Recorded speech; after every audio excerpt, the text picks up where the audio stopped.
హైదరాబాద్లో 3 భారీ railway terminals అనే న్యూస్ వస్తుంది కదా. అసలు ఏంటి రైల్వే టెర్మినల్స్, ఎందుకోసం అనేది ఒకసారి చూద్దాం. సో హైదరాబాద్కి ఏ ట్రైన్ వచ్చినా ఖచ్చితంగా నాంపల్లి రైల్వే స్టేషన్, కాచిగూడ లేదంటే సికింద్రాబాద్ రైల్వే స్టేషన్కి రావాల్సిందే. సో దీనివల్ల ఏమవుతుందంటే ఈ స్టేషన్స్ మీద ప్రెషర్ చాలా పెరుగుతుంది. మీరు చాలాసార్లు అబ్జర్వ్ చేసి ఉంటారు, హైదరాబాద్కి ఒక ట్రైన్ వస్తూ హైదరాబాద్ సరౌండింగ్లో 1 hour 2 hours కూడా చాలాసార్లు వెయిట్ చేసి ఉంటుంది.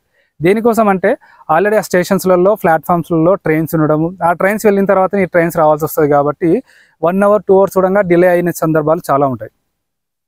సో దీనికోసమే ఈ ట్రైన్స్ సికింద్రాబాద్ నాంపల్లి వరకు రాకుండా సిటీ సరౌండింగ్స్లోనే టెర్మినల్స్ ఏర్పాటు చేసి అక్కడ నుంచే ఆ ట్రైన్స్ని డైవర్ట్ చేస్తారు. సో దీనివల్ల టైం సేవ్ అవుతుంది, ప్రయాణికులకు కూడా చాలా బాగుంటుంది.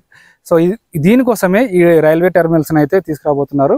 అండ్ ఈ రైల్వే టెర్మినల్స్లో ఇప్పుడు 3 రైల్వే టెర్మినల్స్ని ప్రపోజ్ చేశారు. దానిలో ఒకటైతే అంటే ఇది కాకుండా ఆల్రెడీ ఒక terminal Cherlapalli railway terminal Warangal హైవేలో ఆల్రెడీ స్టార్ట్ చేసేసారు.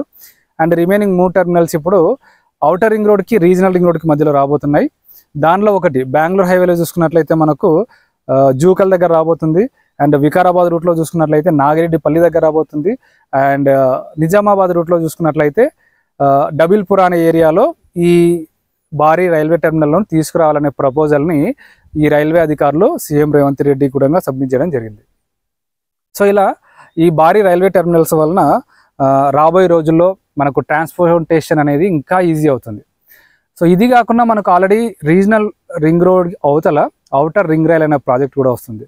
So outer ring rail project and ఈ రైల్వే టెర్మినల్స్, భారీ రైల్వే టెర్మినల్స్, సో దీనివల్ల ఏంటంటే హైదరాబాద్కి ట్రాన్స్పోర్టేషన్ సంబంధించి చాలా ఒక రెవల్యూషనరీ థింగ్స్ అని చెప్పుకోవచ్చు ఈ రైల్వే టెర్మినల్స్ అనేవి అండ్ రీజనల్ రింగ్ రోడ్ కూడా. సో దీని మీద, ఈ వీడియో మీద మీ అభిప్రాయం ఏంటో ఖచ్చితంగా కామెంట్ చేయండి.